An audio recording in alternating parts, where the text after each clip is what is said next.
Good morning, everyone here at the Investing Stuff You Should Know podcast. We have a very exciting guest. Actually, Jesse and I have known each other for some time now. So we see each other at conferences, we see each other online.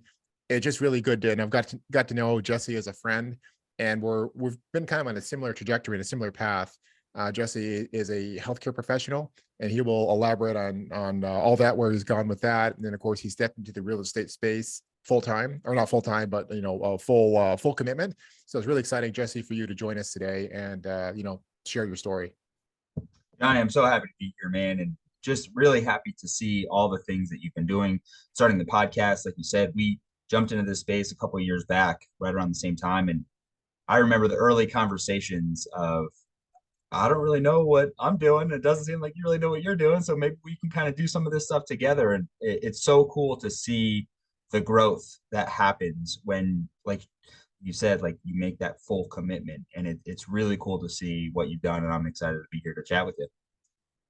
Yeah, awesome, man. And that is something, and people can look back on their own lives. They can reflect back at a time, whether maybe they have to go back into their childhood where you look back, maybe it's like from, in high school, and what you were or what you learned, at the beginning when you were a freshman to, when you were a senior or college, something like that. Some period of time where you saw, radical transformation, maybe in your body, maybe in your mind, maybe both. And that's, I think Jesse and could second that as well, where we both have seen just tremendous, and this is not to speak because we're like such smart dudes. It's really just to see the commitment, and then surrounding ourselves with a great community or communities actually, and seeing just our personal growth and and the growth of of the things we've learned. So would you second that, Jesse? Absolutely. And I'd say if I'm the smartest person in the room, I need to get into a different room. Typically, that's how I look at it. So I don't think it's from us being just incredible geniuses in this space, but there when you have a willingness and a determination and a strong why, and surround yourself with the right people, it's really amazing to see how things can progress in a relatively short period of time. It doesn't always feel like that. Sometimes it feels like it's not happening as fast as you would like it. At least that's been my experience. But when you really take more of a holistic view of it and turn back and look at what you've done over that period of time, you can see tremendous amounts of growth. So that's why it's so cool to stay in touch with the people that you kind of started with, and to see how those experiences line up and continue to push each other, you know? Absolutely. Share with the folks, with the listening audience, Jesse, if you would please, where you live and what your profession is, and of course, obviously, we'll tie it into real estate too. But just give a couple paragraphs on your background.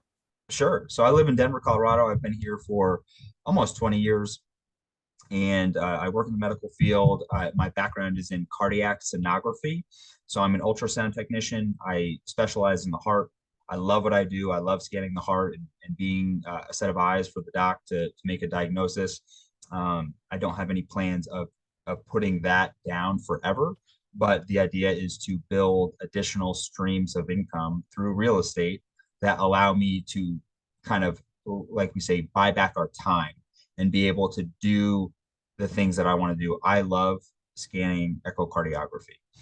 I want to do that on my own schedule for the specific cardiologist that I want to work with, and be able to do that strictly for the fact that I love doing it, not because my mortgage payment depends on that. So that's why this journey has started, and really to break up this safety net that I have of my earned income, and really start to branch out and do something different.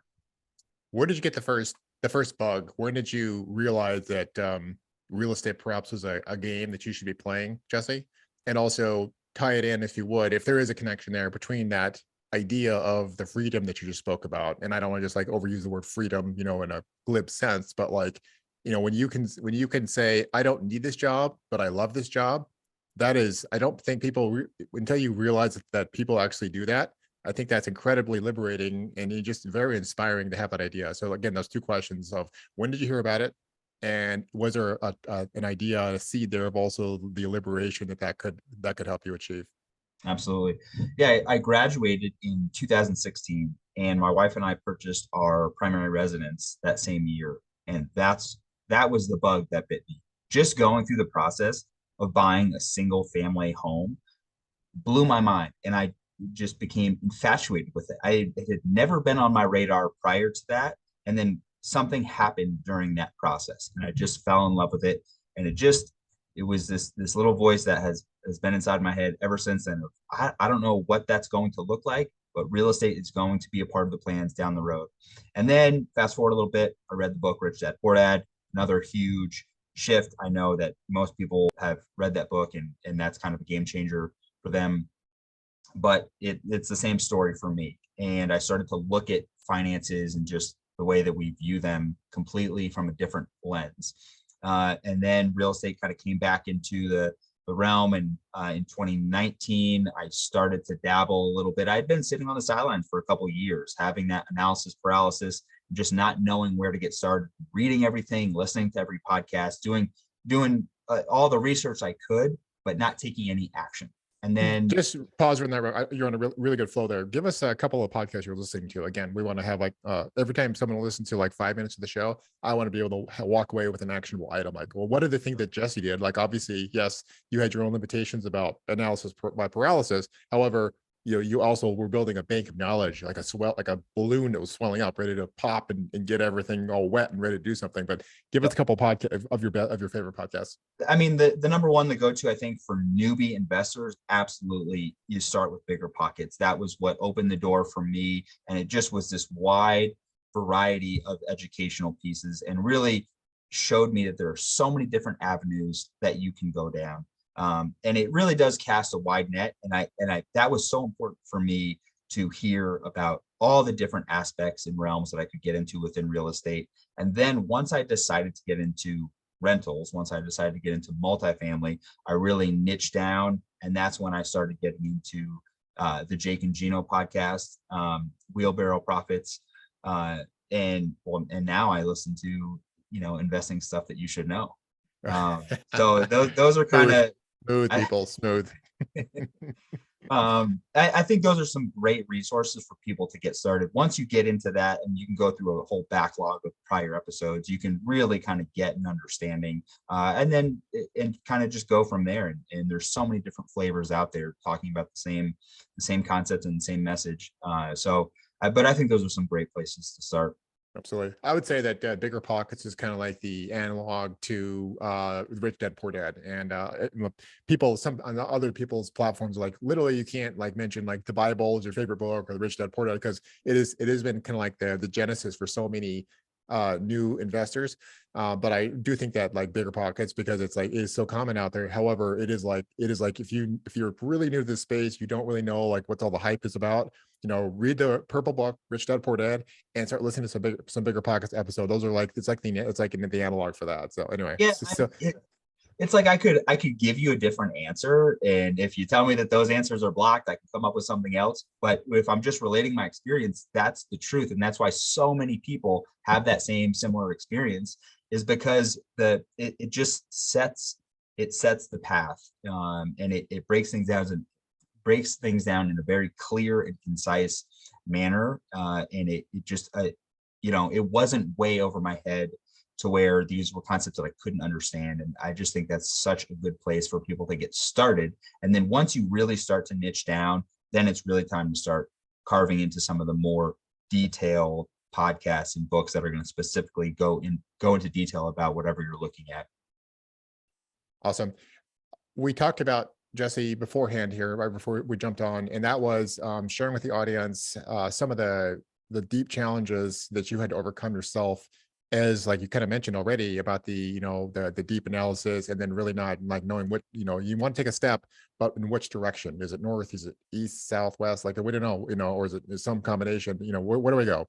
Talk to us about some of those challenges. And this is gonna speak to the newer investor or the brand new person that just wants to get into real estate investing. Absolutely. I think we get so wrapped up in our comfort zones, and things feel comfortable. They fit in the box that you have of life. And, I show up to work and I've got a steady income, I've got a salary, and things are quote unquote comfortable. And I could probably just keep doing this for the next 30 years. And then, and we'll see where things go from there. We'll see the state of the world. We'll see what my retirement accounts look like. And there had to be some discomfort with that realm to really push me into anything else. So I finally got to a place where there had been levels of discomfort. But for me, what happened was when the pandemic hit, Yes. working in healthcare, working with COVID patients, having a newborn child, not knowing what we were dealing with, and seeing the ugly side of corporate healthcare, that Yeah. just expedited the process for me. And I said, you know what? These theories that I've been thinking about, talking about, it can't be a theory anymore. I have to put a plan of action in place. So I think that for me, there had to be a strong enough pain point to push me out of my comfort zone. And and I have to remember what that pain point is on a regular basis to continue Yeah. to push through the mental hurdles that are going to come up, because they still do come up. So I love this principle that Tony Robbins talks about with this 80-20 principle, that where only 20% of your success is determined by the logistics of what you're doing. The other 80% comes from having the right mental approach. And he talks about getting in peak mental state and Yes. having kind of a daily routine to do that. And I'm very big fan of doing that, whatever that is for you. And I found kind of my routine to do that. Yeah. So when those struggles come up, when those mental roadblocks show up in front of your face, you're able to push through that because you remember that you don't want to go back to those pain points. So I think for me, that's been the biggest thing, is to remember that the big picture is so much more important, and building a life of freedom. For me, it's time freedom. Financial Yes. freedom and time freedom, they go hand in hand. But really, to have the ability to buy back my time, to spend time with my family, my friends, my colleagues, the way that I want to, and do Yeah. the things that I truly love to do on my own accordance, that's what freedom is. Financial freedom, I think that really does go hand in hand with it, but my focus is on time freedom. Yeah. So when I keep that at the forefront, these little things that get in the way of you you don't know what you're doing, that there's imposter syndrome, and there's fear. Every time I've gotten under contract on a deal, Yes. I've had this buyer's remorse within the first 48 hours of just being under contract before even closing on Right. it, and wondering, how did I find this deal? Is it Or like, why didn't somebody else get it? Like, how did I, like, exactly? there's people that are more qualified than me with a larger checkbook, like, and they ended up with me. I must be missing something. That's the only conclusion. Yep. I'm an idiot. I'm a fool. I've been taken, right? And you go back to the underwriting and you underwrite it again, and you put it in front of another set of eyes and be like, what am I missing here? And then you that has showed up for me on a regular basis. Yeah. And I've I, I had to would learn I would like how to to make a point before you continue there, Jesse, and that is, many of us, and it's just, and we think about the why, the end results, like, oh, remember, that where you wanted to go with this. However, and I think this is equally important, and as some psychologists recommend this, is that remember that initial fear, that initial discomfort, like you said, that was so propelling, or so, substantive initially, that you go back to that and you remember that initial why versus the end why, or the end goal. And I think that's equally valid, equally important. And you could have both, actually. You could have, like, your initial, initiation, like the fuse, the catalyst, and you could also then have the target where you want to go. But remembering, kind of keep something, kind of a foundational piece of the mindset. Why did you start on this path, this journey to begin with? I think that's super important. Many people don't really emphasize that. So that's something that you said, and I just wanted to just, like, kind of like restate that for the people, that's what you did. And any one of us can have that moment where it's, it is that kind of that baseline, that realization, the aha, and write it down and keep it in front of your face, and always, you can always go back to that for remembering why you got on this journey. Yeah, absolutely. I appreciate you reiterating that. And there's another book that I think is great for the listeners to check out, is The Gap in the Game by Dan Sullivan. And it talks Yes. about looking at the progress that you've made as opposed to where you're trying to get, and always looking back and looking where you've come from. And that's all that ties in with remembering where you came from. And the truth is, most of us have careers where if we decide to make this leap into this journey of entrepreneurship, most of us have the ability to always go back. Like, what's the worst case scenario? This thing Yes. doesn't work out. I put my heart and soul into this and it just doesn't work out. It falls flat on its face. What's the worst case scenario? I Yeah. can go back and get another job. My I job. didn't get dumb. I didn't like forget everything. I didn't like go like I was like, beginning of like a freshman in college. It's like I still had all the skills I had when I began on this journey. And your point about that great book, The Gap and the Gain, we actually we inadvertently we actually started kind of talking from that framework of like, hey, we both look back from where we are now and saw the tremendous amount of progress we have made, and that and taking, it's not a sense of pride, it's just a sense of confidence and a sense of like almost surprise when you're comparing yourself not with like some, it's not the forward looking is maybe it's achievable, maybe not, but at the very least whatever has happened up to this point, that's already happened. Like that's facts, and whatever have you want to make those facts, you can recast that in your mind like, hey, I did good. I accomplished something. I grew. I am now, I have some kind of growth in that area. Yeah, it's funny how things always come back full circle, and we didn't even realize that we were talking earlier. We didn't realize we were talking from that framework. And you talked about pride, and I think pride is a word that can be interpreted several different Oh, there ways. you go. Challenge me, Jesse. I like it. So Go for it. so I think that pride can tie in with ego, and that's where it can be a very dangerous sword. Yes. And I think that having an ego regardless of what space you're in, I think it's absolutely detrimental to your life and the people around you. But to be proud, I don't think there's anything wrong with being proud of the man that you get to show up and be. Whether that, I know that you're a new father, I'm a relatively new father.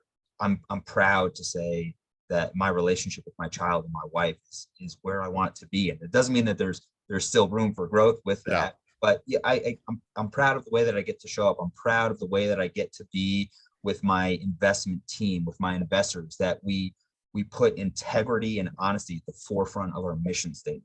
And we say, we're going to do things completely transparent, and we're going to help, our goal, our mission is to help you build a life of freedom. Like, I'm proud of that. And I don't think there's anything wrong with that. So I just wanted to highlight that's just Yes. something I whenever love that. pride I love the comes up. passion. I love the passion coming out of you right now, Jesse. That's so good. That's And it's actually not, just, that's yeah. the caffeine. Okay.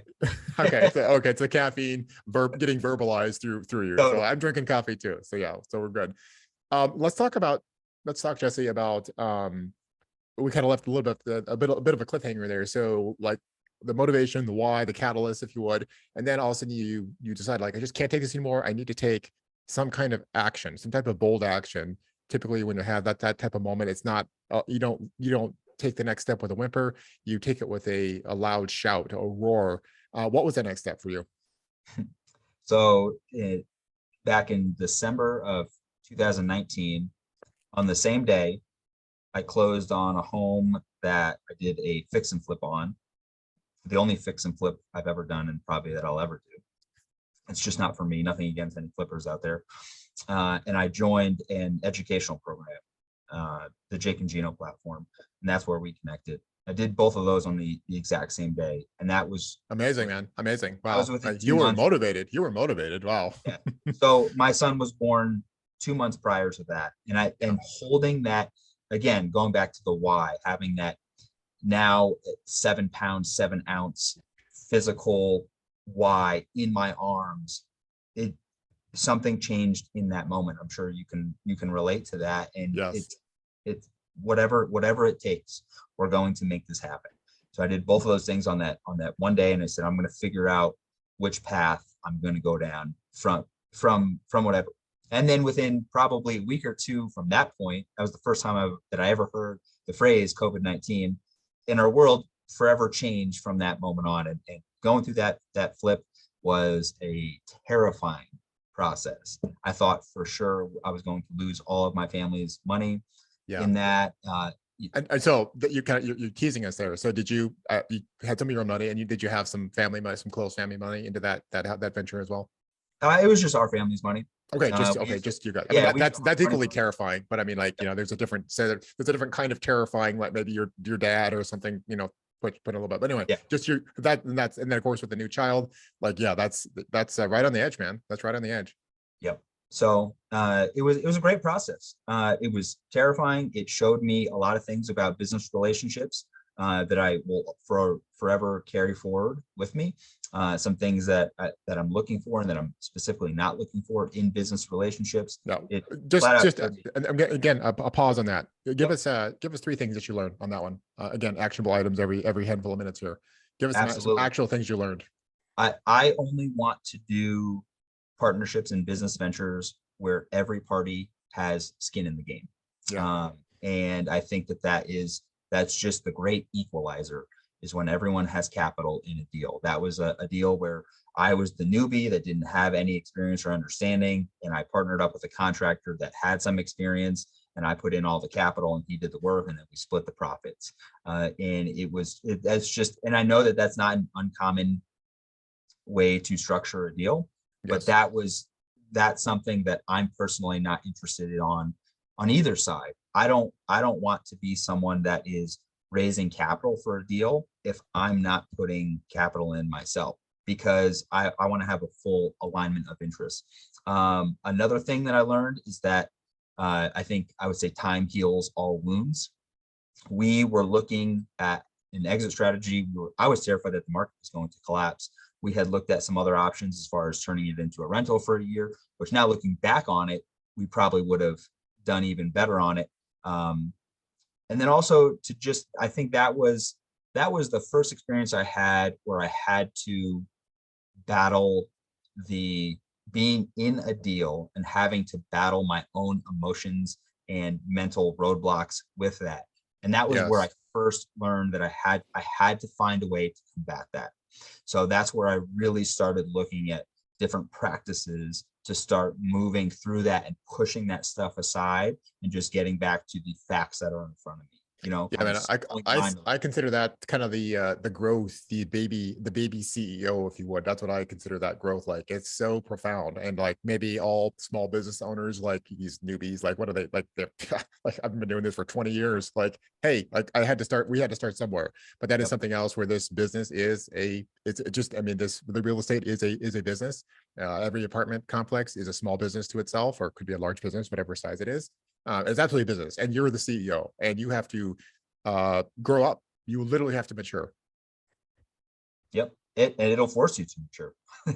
Whether you like it or not, you're going to mature through that process as long as you stick it out and do things, quote unquote, the right way. Right on, man. So then, so that's you joined the Jake and Jenna group. You were in the middle of this flip. There was COVID. I mean, there's so many things, so many big things going on. We all have our stories and things and experiences. People else will have theirs. So then what was the next step there? So yes, you joined the multifamily group, Jake and Gino, like I joined. So, like you said, we're kind of similar. We're freshmen, if you would, if you think about it in that sense. What was the growth after that, after you joined the group? And then, you could speak to, I guess, the growth, but also speak to the mentoring. And I mean, really was a mastermind. I don't want to throw the word mastermind around too much, but really is a group of experienced people doing the things you want to do. And you're now in the right circle of people that you want to be learning from. Yeah. So I think the first action item for me after delving into the educational piece of it, which I really needed. I needed all that terminology as far as understanding commercial real estate, but then it was identifying the market. And I really wanted to focus on markets that I could get in and out of within a day. So living in Colorado, I wanted to stay for the most part within, I wanted to be with states that were basically touching the state of Colorado. And that was, Gotcha. I kind of created this arbitrary map of what I wanted my investment circle to be. And I wanted to be able to fly in on a red eye flight coming in and be able to do due diligence or whatever, or meet with brokers and then be back for dinner. That Yep. was the understanding of it back then.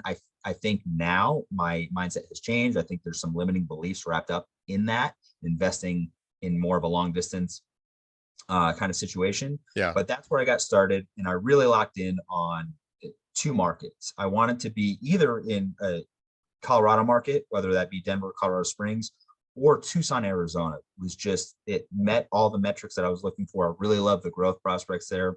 And I found my partners within that mentorship group who all had a similar affinity or draw to that market. Right So on. we linked up, started analyzing deals. It took us we closed our first deal almost a year to the day from when I joined that program. Yeah. So it was that, again, going back to the mental hurdles of questioning myself and wondering, did I make the right choice? Why can't I would see people closing deals left Yes. and right, and then comparing yourself to others and all of it. And it just feeds this horrible psychological cycle of, you just can't do this. You should just go back to what you were doing. Yeah, Uh, inadequacy, failure, wasted money. I'm yep. stressed. I'm obviously we're adding additional stress because we're committing so hard to it, to the family and all these. I mean, we could just we could write an entire list on a page of all kinds of negative emotion and a negative reaction. And again, that actually ties back into that growth as a CEO. The CEO mindset is growing through that entire page of negative emotions. You got to grow through that, just like Jesse, we both did on our first flip. We're going to grow through that first thing of that waiting game and learning to live without having success until success happens, trusting that the process that otherwise people have done before us, and basically you follow that, and more likely than not, something good will come of it. Would you agree with that, Jesse? I couldn't agree with that anymore. And having that backdrop of people that are in the same shoes as you, or have blazed that trail prior to you, and they've battled with those same kind of hurdles and been able to get through that, to have that as a backdrop to share openly with was absolutely huge, and so grateful for that community. And there's so many communities like that. And I thought coming into the commercial real estate space, there was going to be a lot more cutthroat activity, a lot more shady activity going on, and behind your back, and people not being true to their word. And then we go to these conferences, and you find people that really have that go-giver mindset. Yeah. And it's those are the people that stick around and find success. So those are the people that you continually see at these events, and just doing well in the space. And it's just been fantastic. It's been a great Yeah. experience. I'd say it was a surprise to me as well. Surprising majority of people are very, to be frank, high quality folk, and very, good ethics, good morals, generous, and all those kinds of things. And you don't, just like, yeah, I don't know where we get the mentality, like it's probably a bunch of like, sleazy people and people in, from suits, cutting deals and, trying to stick you in the back. And obviously that's out there, but that's in every space. As an engineer, as a doctor, or, medical professional, we all see those people on the fringes doing, lots of good, shady stuff. So there's no reason to assume just a new area that is oftentimes dealing with large amounts of money to be, overly corrupt or whatnot. And it's like, kind of, we're shocked, and, obviously you can hang out with different kinds of groups. And, one thing, this mentoring group that we found is like, everyone I met has been really, really high quality. So just to kind of bolster what you were saying there, Jesse. So, um, final, as we wrap this up, we're kind of coming to the end here. So, any final thoughts you want to talk about on the deal, or in kind of the next growth mindset that you had as you kind of as we kind of finish our story with a focus on a newer investor or a new investor here? Sure. And I think that the whatever that first deal is, whether you're going to jump in a deal as an LP, whether you're going to do a joint venture with a group of partners, whether you're going to buy something yourself or do a syndication, start a fund, whatever it is, I'm such a big believer in momentum. And you you just don't have any when you're first getting started. And for whatever reason, closing that first deal just sets that ball in motion. And it's almost like the universe sees that and sees a transaction go and says, okay, you you know you fought that battle and you pushed through all that, and now you're ready for more. And that you hear the stories over and over again of, hey, it took me 18 months to find my first deal, and Yeah. then in 3 months I closed my second deal. And it just starts this snowball effect, and the relationships build. So I think my advice, and this all comes from my story and my experience, is to do whatever you can to get into that first deal. And by no means am I saying just go get into a deal. The first pro forma that you see, just jump on it, just do it. Everything will be okay. Especially right now, we're in a very challenging market cycle. Yes. So whatever that means for you, I think partnering up with more experienced operators, again, whether that's on the LP side or the GP side, I've done a co-GP deal as well, and have gained some really amazing experience and education, basically, from running a $40 million asset as opposed to the Yeah. $2 and $3 million assets that we've been purchasing. And just to see a level of professionalism from a full-time syndicator in the space that has been there for 10 plus years, there's just something about that is going to continue to open doors down the road, and it already has. And there's some other things in the works from that. So I would say you just have to get out there. It's going to be uncomfortable. Nothing about this is going to be comfortable. And that's why you're in the right spot. And Right. that's why that you're pushing yourself and you're probably going in the right direction. If it feels That's comfortable, you might want to check yeah, man. your That's surroundings. that's actually a good gauge. And also just to recap, kind of what you were saying there, is that I think just like another community, Michael Blanc's is the law of the first deal. So like you're like the universe knows, or the law of the first deal. Like so many people in the space have seen this happen again and again, and because you have put that effort and put that grind in, um, and then it actually becomes real. So you keep your eyes on the prize, like knowing that just basic guys like Jesse and myself kept our eyes on the prize. Everyone says there's something at the end there after that first deal, then doors open and you're ready for the next step in this game. That's actually, from what we've seen, our own experience, empirical, doesn't mean it's going to happen to everyone, but at least this is for us. That's happened again and again and again, and from other people we've talked to. So keep your eyes on the prize. Keep pushing, keep doing it. Um, for as we wrap up this final segment, Jesse, what have you written a book? Do you have a podcast? You have a website? How do people get in contact with you? I'm sure they're going to resonate with your story and they want to know more. Sure. Don't have a book or a podcast yet, but working on it. The best way to get a hold of me is through email or my cell phone. So I'll give you both of those. Cell number is 720-229-9899. Would love to connect with anyone. My email is jesse@wealthcarecap.com. And yeah, would love to connect. And you're on Facebook and LinkedIn, aren't you, Jesse? Yep.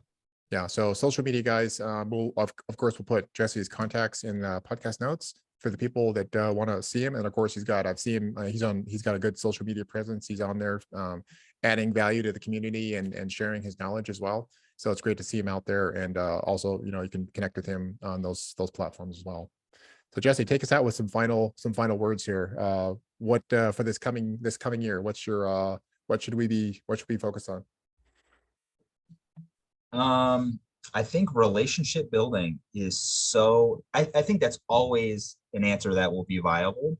But right now, as we are coming into this there's a transition that's happening, and we're kind of at a stalemate, it feels like, between buyers and sellers. And there hasn't been a lot of give as far as prices coming down as much as you would like to see, with interest rates going up, cap rates haven't fully adjusted yet. So we're at this kind of limbo phase. So I think right now is the absolute best time to get educated, get connected, and start networking and start building.